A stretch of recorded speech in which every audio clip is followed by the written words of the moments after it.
Welcome to What the World Needs Now with hosts Tom Whisinnand and Josh Monroe. We hope that you're able to leave feeling encouraged and ready for another day of changing lives in the field of education as we speak with inspirational teachers from across the nation and world about what keeps their spark lit. In this episode, we talk to the amazing Ms. Maggie Murphy, a new teacher support coach at Appalachian State, about how she is creating lighthouses all around her by empowering people to problem solve with a global perspective. Without any further ado, Maggie Murphy. Maggie, thank you so much for being here with us tonight. For our listeners that don't have the privilege of knowing who you are, could you tell us, who are you, what's your role in education, and where are you from? Yeah, absolutely. Thank you guys so much for having me on. I love this. And I'm so glad to be a part of it this week. So I'm Maggie Murphy. I am from the northwest corner of North Carolina, up in the mountains. I went to Appalachian State University, and when I graduated, I've just always, known I wanted to be a teacher. In my 8th grade yearbook, it says like what I'm going to do. I'm going to be a teacher and have this huge family, and I had it all planned out.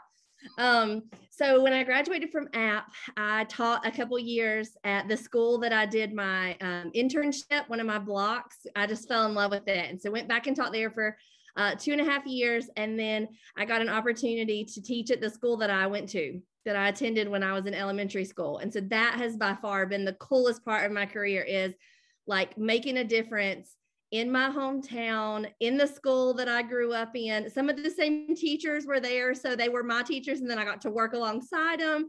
And that's where I learned to love teaching, was from my 5th grade teacher.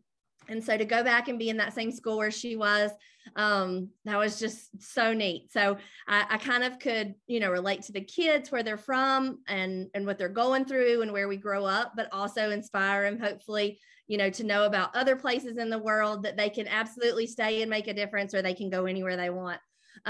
So I've been there for 10 years. And then this year I just transitioned into a new position with Appalachian State, which has been pretty cool. So another circle that comes back together. And so now I get to work with new teachers. So I'm a beginning teacher support coach. So I can go in and just hopefully inspire them and show them just how much I love the profession, and help them either maintain that spark that they have, or find it if they haven't found it yet, because it's hard right now. That's incredible. It is hard. It's really difficult. I can't wait to really dive into new educators and what they're feeling and what they're thinking. Because if we've been in it for a while, it's been the wildest couple years that I've ever experienced as an educator. Me too. I think it's super cool that you and Josh both had the opportunity to go back to that same school that you went to and get to have a collegial relationship with some of the teachers and get to know them at a different level, as colleagues and friends and peers. Talk to me a little bit about that some more. Oh, it's been amazing to grow up with people. So this year, before I took this new job, one of my best friends so we went all the way, the school is called Piney Creek. So we went all the way through Piney Creek together, pre-K through 8. Then we went all to high school together, so 4 more years. Then we had 2 years in college together. And this year I got to teach her son. So just these people that you've known your whole lives, and you get to build relationships with the families, or you already had relationships, then you get to just inspire their kids and love on their kids, and teach all the siblings, right? I've had some families where I've taught all 4 stair steps of all the kids. And I don't know, there's just something magical about being where you were and being in their shoes and sitting in the same chairs with the same textbook sometimes that I had, in back in the old days. But they love it. They think it's so cool that I went there, and then they can see all the things that, all the places that I've gone. So I can talk to them about, college, and they get to take trips with me. Anytime I go anywhere, I always take them with me and send them postcards. And, it's just so neat that we can bring them along with us on this journey, but also that we can be there with them. I think one of the coolest parts about being at the school that I went to, because you talked about having some of your colleagues be teachers that you once had. Just last night, I went to a retirement party for a teacher at the high school I went to. And I went with my 5th grade teacher who I now work with, and I taught his two of his three daughters, but the youngest one was holding my youngest son, and I got a picture of it, and it was just such a moment of like, this is it, right? Like, this is what life is how we all work together to help each other. And it really is such a special bond when you're able to sit there with the community that helped build you, and now you're helping that community to build upon itself. I love that. That is so true. And it's been really neat because it also helped me bring the community back into the school. So at times, you know, schools are very closed off, it feels, and sometimes people want to help but aren't sure what to do. And so a lot of the relationships that I had built, or people that I knew, I could call on and say, hey, we're doing this project, do you want to help? Or hey, we need this, can you just like give me some connections or resources? And you know, like the same news reporter that used to shoot my basketball games and take pictures of me in basketball is now like, hey, what are you doing in your classroom this week? Can I come take pictures? And, you know, when we get grants and stuff, he wants to write stories. And so it's this like lifelong connection and these community partners that just make teaching so much better, make our schools better, let our kids know that they're loved and cared for, like not just in those four walls, but that people are rooting for them, right? Like all over our county and then all over the world. And that's powerful for kids. Yeah, that's super powerful, having those connections. And talk a little bit about your experience as a global educator and how you really broaden your students' perspective. I do that a little bit in my own classroom, right? Talk to us a little bit how you specifically do that, because I think the world's not getting any less connected, right? Like we're more interconnected now than ever. And the students in 10 years and 20 years are going to live in a world that is probably more connected even than what we know. So talk to us a little bit about how you do connect your students to the world. Yeah, it's one of the best things that I've done in my career. And one of the things that truly made me a better teacher was figuring out this global aspect. So our school is in its fourth year as a global school, and we've partnered with Participate Learning, which is a global company that's out of Durham, North Carolina, Chapel Hill. And so when we partnered with them, they kind of gave us like a bite, you know, they teased us with like, here's this great way that you can start teaching. And we just ate it up. Like we connected our students. So I'm a language arts teacher primarily. I was in middle school language arts and social studies for 8 years. And so it's so easy to talk about like the setting of a story. Yeah. So our story takes place in Africa, say. But if we don't have some sort of global lens with that, then, I mean, we all know geography is a struggle anyway with our kids, right? So they may not even know where it is, much less about the people that are there, their customs, their cultures. And so everything that we did that was curriculum based, we just enriched it with global. So we just made it where they also had an appetite to learn more. And I think you're exactly right that the world's more connected than ever, but I also think we're all more disconnected than ever, if that's possible. Or maybe we don't know how to connect with each other the way that we should. So even though there's a possibility for it, our kids maybe aren't always willing to be the ones to do that. So we started with just very easy little like dipping our toes in the water kind of global things. And then we grew and grew to where we were doing service projects. So we started passion projects my last year in middle school. And it was the best thing I've ever done with a group of kids. And really, it was not me at all. It was them. And so I had this idea. They were going to make a pitch. They were going to do this proposal. They had to have a plan and a project. It was all these P's and it was so cool. But they blew my mind. They came up with things I would have never thought of. They did food drives, of course, which we'd always done at our school level, but we'd never done anything with the food we collected. We like set it out and people took it if they wanted it. But there's a homeless or a homeless shelter kind of about an hour from us. So we took it to people who needed it more than just our community, maybe. So we were just branching out those little steps. So going the next county over or writing letters. We did pen pals. That was super fun.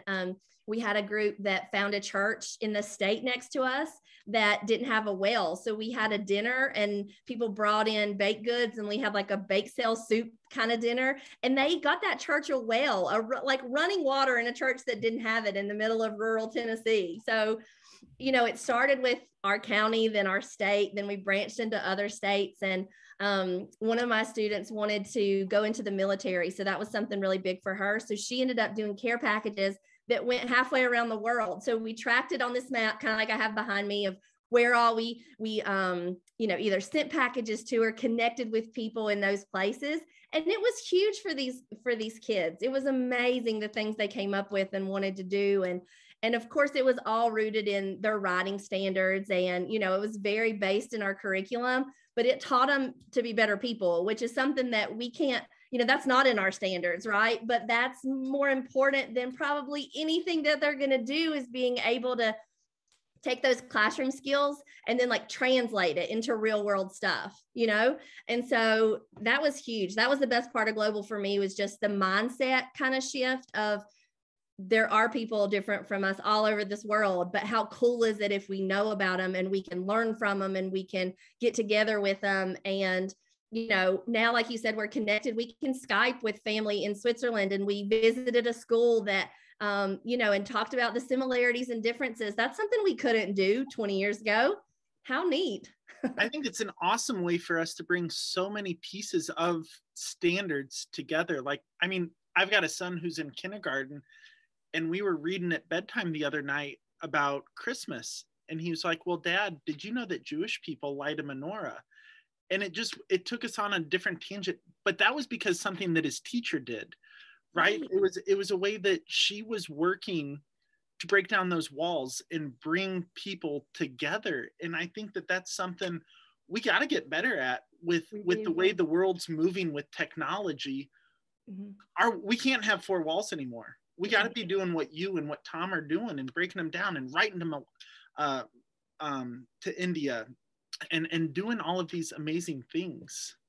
I agree. And, for years and years, even like I say, when I was in school, at this school, we did Christmas around the world, and we talked about what Christmas looked like in different places.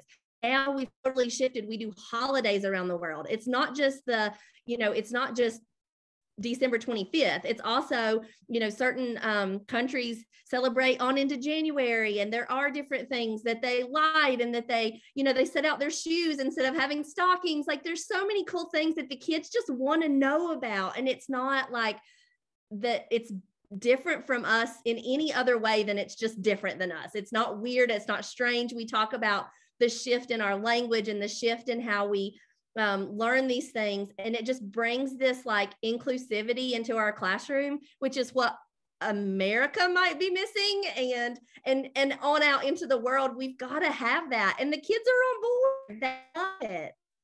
Maggie, I think you are so spot on, and I found that even the reluctant learners, when you get them excited and you start exploring the globe instead of focusing on just standards. You focus on standards, I get bored really easy. And if the teacher gets bored, there's probably half the class out there that doesn't want to do it. But if you start talking about the broader issues and the broader scope of the world, I find that my reluctant learners are more apt to be engaged. And sometimes they even ask the questions that just blow my doors off. And that's like, whoa, where did that come from? Where has that been? Right. So I think this tying in standards as much as you can to a study of the world is just ultra powerful. It was. It's changed some of their lives. It definitely changed my life and my career. Global education is the way to go for sure. And Maggie, I'm really curious to hear more about passion projects, because that's something that we do in our classroom. And you said that it's changed things, because it students take directive of their learning, ownership of their learning. And you were talking about kids will do things that you weren't expecting. It wasn't one of my students, but one of my teammates, she had a student teach the 5th grade how to change a tire. That's not something standards teach, but we do teach critical thinking and problem solving and how do you solve your own problem, right? And it all came from when he and his parents were stuck on the side of a road. And passion projects, we got to hear more from you, Maggie, because that's something the world needs to know more about. It's great. And I'm going to be the first one to admit I almost did this just with my Beta Club students, because Beta Club is all about service projects, right? So I thought, well, that's a very easy connection. And then I was like, no, what a huge disservice to all of my students if I don't do this with everybody. So I was very worried. You know how teachers like to kind of have a plan. And so I went into this pretty much without a plan. Like, you have to, you know, you do have to have this proposal and you do have to have a timeline, but I had no idea what it was going to turn into.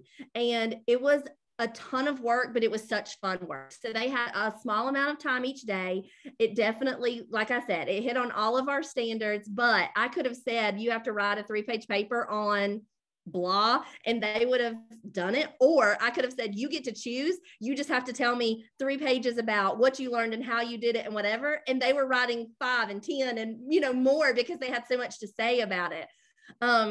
So we started out with just that. So we also tied in the sustainable development goals. So those 17 goals that the United Nations said kind of like is going to make our world a better place. So they either had to kind of tie it to resolving hunger, or maybe like clean water, like that, like the church in Tennessee, they needed water supply. You know, even like, I think goal 17 or 16 is maybe about peace. So we talked about like how the military, you know, is involved. Like, there are ways that we can make this world a better place.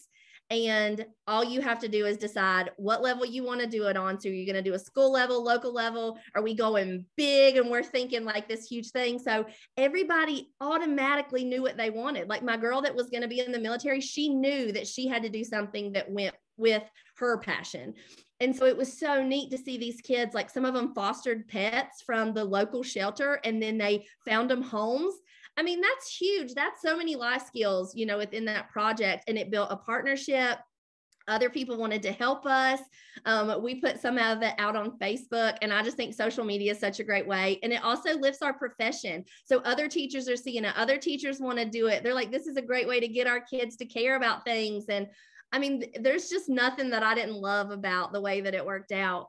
But students really took ownership of it. And you know, I mean, we can teach empathy. Like I could read them all the books about empathy that's in my classroom, but what's better than taking food to someone that needs it? Or what's better than like getting a dog a home that was going to be put down? I mean, those are teaching such lessons to kids and to the adults. I mean, parents love this. They ate it up. They wanted to be involved, and they wanted to help other kids at their projects, and they wanted to send us all the money. I mean, it was the coolest thing. Like, people just wanted to be a part of it because it was just so positive. That's what education should be about. It should be about the community, you know, helping out and reaching out, helping everybody, educate not just the kid, but you learn, the parents are learning alongside with. What an experience. Like that. It was.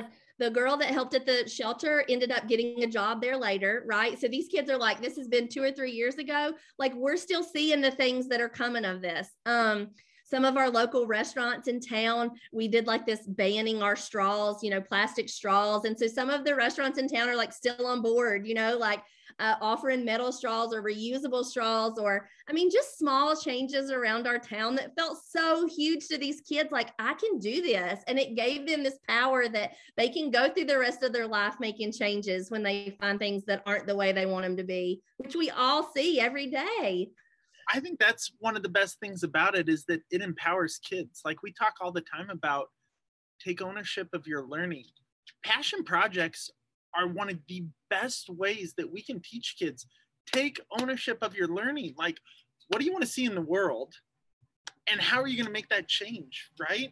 Yeah. Now, one thing you touched on, and maybe I need to feel a little bit embarrassed about this. I don't know about the 17 ways, I forget what you said, from the United Nations. I can't wait to tell you about it. So this is part of the global, I had never heard of it either. How do we not know this, right? Like, I'm just going to blow it up as much as I can talk about it. So the United Nations all got together in like 2017 maybe, and they came up with 17 ways that we can make the world a better place. And so, you know, there are problems like hunger, and like we don't all have access to the same medicines and health cares. We know that infrastructure needs to, you know, have a boost. We know that the job market, you know, is increasing, decreasing. Like, we need everybody in the world to have a job and to, you know, or within reason. I mean, I know there are always exceptions and things.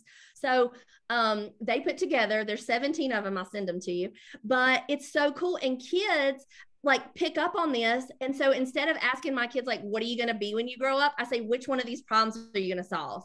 And so it changes their thinking from like, oh, I'm going to be a doctor to like, I really want to increase, you know, the health of the people in my community. Like our little hospital here, we barely keep it going sometimes. That's something that our community can work on and have been, but the kids can relate to it in a way. You know how we grew up with like the reduce, reuse, recycle, and that was like what we heard every year over and over, and those 3 green arrows. This is like it, but like on major steroids. And it's like all the ways that we can make the world better.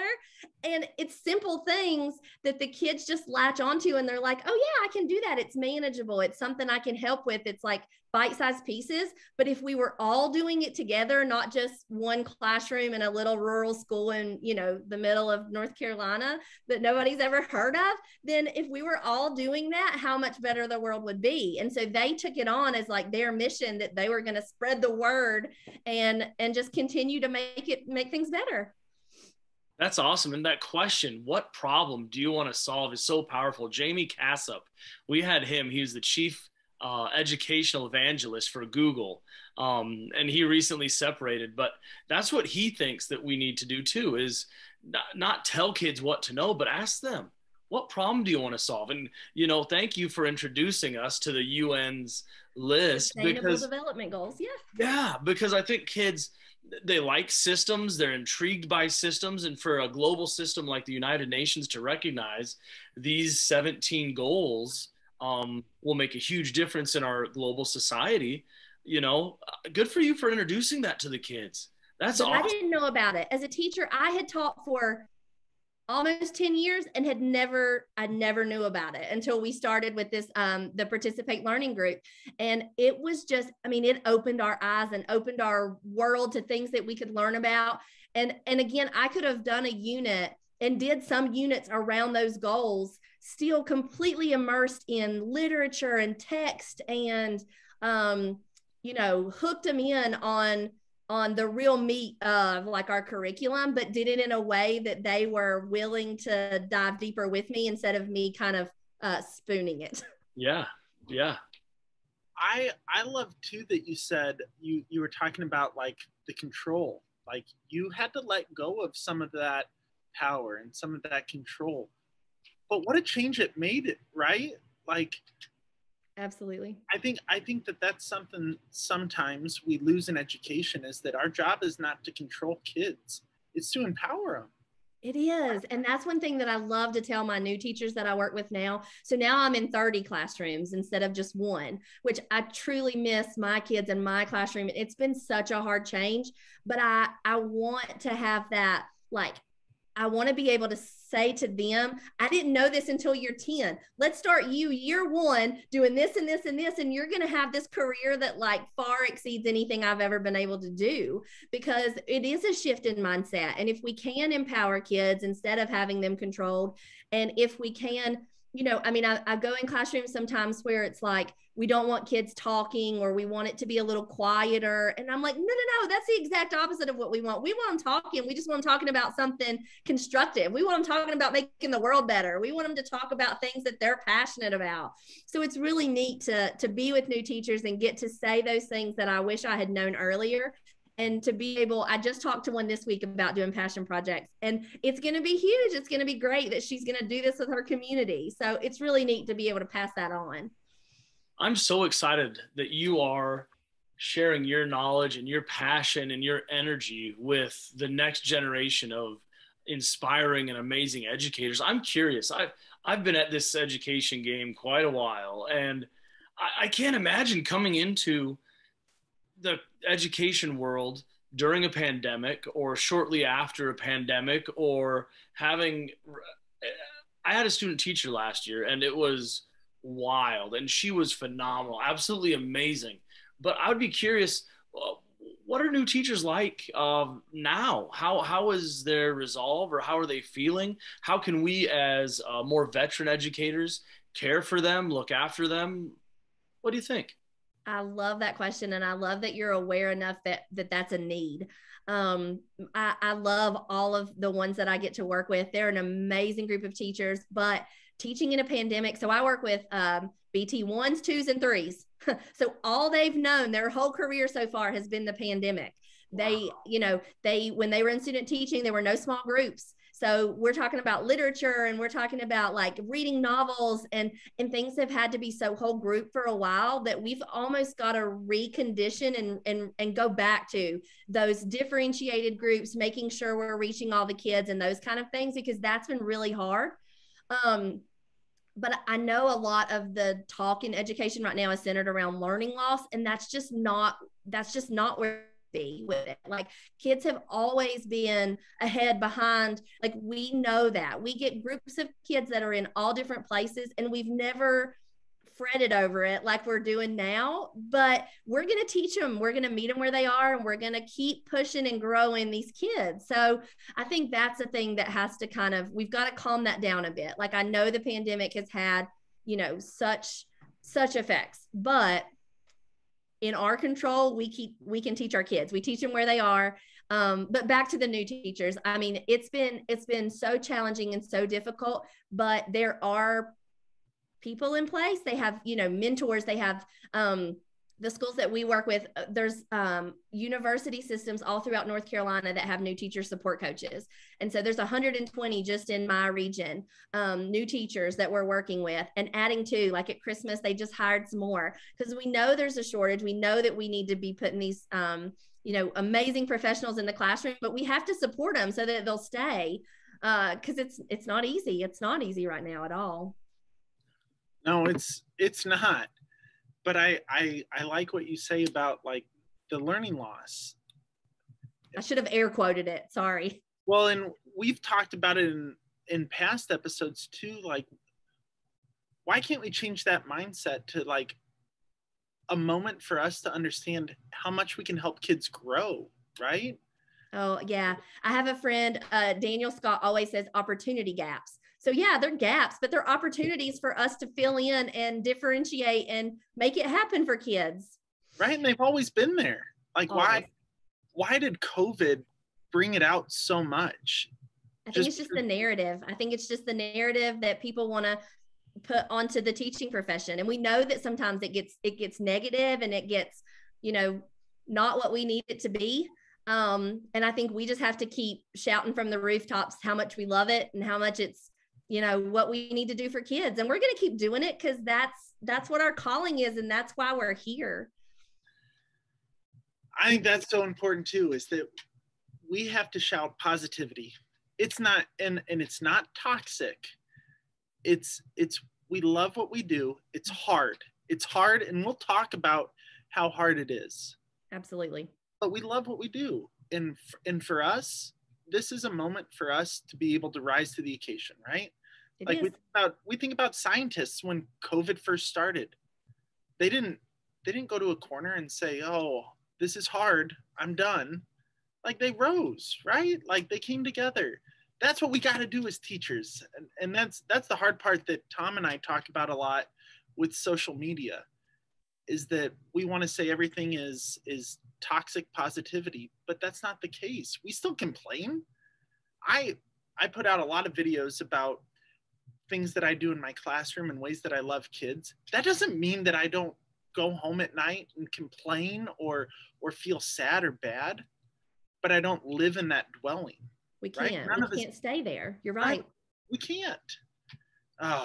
You hit it on the head. Well, I love that you get it. And I love that that it is something. I mean, I think there is toxic positivity. We know that. And it doesn't always have to be rainbows and sunshine. And but we can acknowledge that it's hard. And that's one thing I try to especially send to my new teachers, like, yes, this is hard. It is so hard. You're coming in at such a hard time. Is it going to get easier? Probably not. It's going to be real hard our whole careers, but it's worth it. It's so worth it. And I mean, we just have to find a balance. We have to I tell them all to find the sunshine. So in your building, find the sunshine, and you just stay as close to it as you can, because, there are teachers that are tired and burnt out, and it's so valid, right? Like it is. I mean, Absolutely. But we've got to do what's best for kids. And what's best for kids is that we love our job and that they know we love our job so they can enjoy it while we're there too. You know, people like to be around people who are happy, people who enjoy what they're doing. And the same is true the other way. Nobody likes to be around what are they called? Energy vampires. Oh yeah. But you have a lot of energy, and it's crystal clear that you're an inspiration to teachers, to those you work with. How do you stay inspired? Like, where do you go to keep your spark going day after day, year after year? Oh, I have such amazing educators all around me, and I just want to keep them there, and I just soak up all of their light and all of their love. This year and last year too, I worked beside just my best friend. Like, she's just this powerful educator. I have all my national university teachers that I just love watching and growing alongside and trying things that they're implementing. And I have my regional teachers of the year who we are just like this little family that we just, we soak up each other's energy. I just think you have to, it's like the marigold effect, right? Like, you just have to have those people, but it all comes back to the kids. I mean, they're my world. I love being with them. I love seeing what they do. My very first class that I taught is graduating from college this year. And so, which explains some like wrinkles and stuff going on. But I mean, how cool is that you see it, the gray hair. I know, right? I was saying me, not you. I was saying me. It's there. But like, how cool that I get to see what they're going to do with their lives and see how they're starting families and making changes, and just their dreams are coming true. Like, that's so cool. So I mean, it's a combination of all those things. Like, I really feel like this is my purpose, to be a teacher, to be an educator, to just enjoy all that comes with it. But I think you have to surround yourself with awesome people. You have to watch things like this that are just going to motivate you to do and to find some light. I go back to, I think I was a first or second year teacher, and I was subbing in sand volleyball, and somebody said, "So what's it like being a teacher? I bet it's really easy." And I kind of paused in that moment. And now I look back at it wiser than I was 2 years in. But I think like teaching could be really easy. But you pointed out, like, if it's your passion,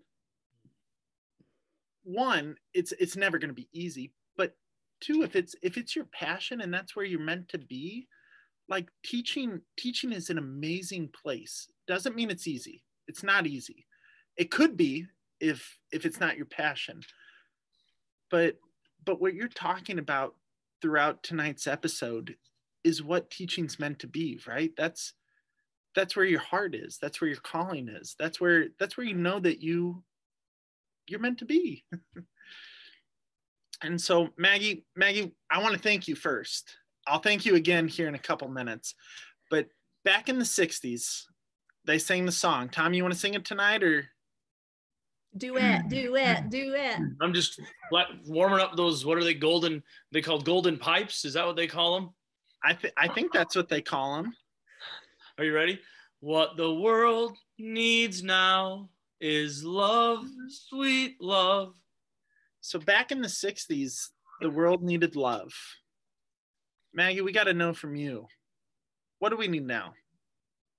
Okay, here it is. So you got to follow me along with this. We need lighthouses. All right. So I'm drawn in. This is a teacher moment too. Right? Like, hey, There's we need lighthouses in the world. And I'm like, all right. So is this an analogy? Or are you being real? It is. Okay. So my great grandfather was he was the very first lighthouse keeper at Hatteras Lighthouse, which is on the Outer Banks of North Carolina. So like, I don't know, maybe it's like in my genes or something, but this has always like resonated with me, right? So a lighthouse produces light. It does all the things. It saves the ships, whatnot. But that's what we have to be. That's what the world needs, is people that are spreading so much light that there's no time for darkness. There's no time to dwell in the things that we can't change or that we don't have the power to do something about. But if we can all be lighthouses, you two are lighthouses, you spread light all the time. So we need more of that. We need more of you. We need more people that are going to be passionate about whatever it is. If it's teaching, awesome. If it's not teaching and it's something else, whatever is going to make this world better, whatever is going to improve how we do our day-to-day living, that's what we need more of. So we need more lighthouses. We need more people that are willing to shine some light in the darkness. Maggie, that was absolutely one of the most beautiful metaphors I think we've ever had on the show. Let's go. Yeah. I think that's what the kids say. Let's go. That's what I would say, for sure. Maggie, that was amazing. Gosh, thank you so much for giving us some time tonight and connecting and sharing your story and your hope and your light, being a lighthouse. Thank you. I'm so glad to be here. I'm honored beyond belief. I've been waiting to get this invitation for a long time, like hoping and hoping. Ladies and gentlemen, that's our show. We're so thankful and appreciative that you took your time to listen to our guest, Maggie Murphy. Hopefully you're ready for another week of changing lives, and hopefully what the world needs now is helping you to sustain your inspiration as we journey through this school year. If it is, go ahead and hit that subscribe button. It helps us to get inspirational educator stories out. We hope that as you head out, you remember that the biggest factor that plays into student success is you. Your love, your passion, your empathy, your dedication. It's exactly what the world needs now. Thank you for everything that you do. Have a good one.